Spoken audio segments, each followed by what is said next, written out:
Hello everyone.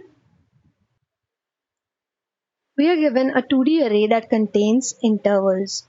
Our task is to add a new interval to this already existing list of intervals and add the right slot. Let's dig in deeper to understand the problem. First, what format is the time?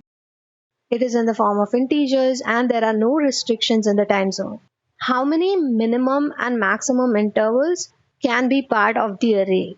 We could have potentially 0 intervals given, but we'll always have one new interval to add. Will the array be sorted? Yes, the array will be sorted.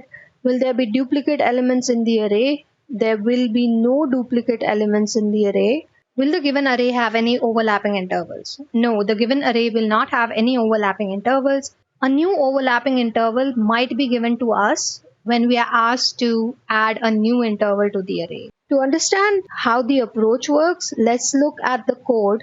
The first thing we do is to have an empty list where we store our updated intervals list. We use the enumerate function in Python to iterate over the intervals. This is much more efficient as it will enumerate even when there are no elements in the list and it stores the index and the value. We have to check where the new interval will fit in this current array of intervals. We have two non-overlapping conditions where the new interval just comes before the current interval or after the current interval.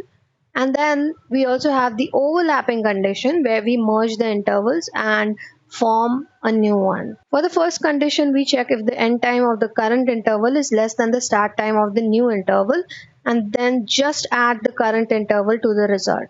So now, if the start time of the current interval is greater than the end time of the new interval, append the new interval to the current results and then return the results along with the remaining elements of the intervals which are yet to be iterated.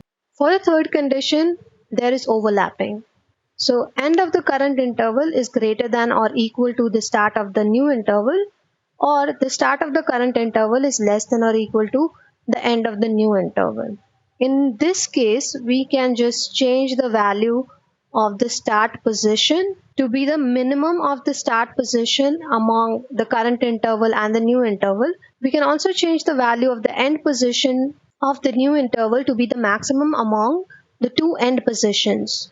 In the end, we just add the new interval to the results and then return the results. The time complexity of this problem will be O of n. We enumerate through the list only once and it depends on how large the size of the array is. So yes, O of n. The space complexity will be O of 1 as here I'm not considering the size of the output array, which is of course list in our case.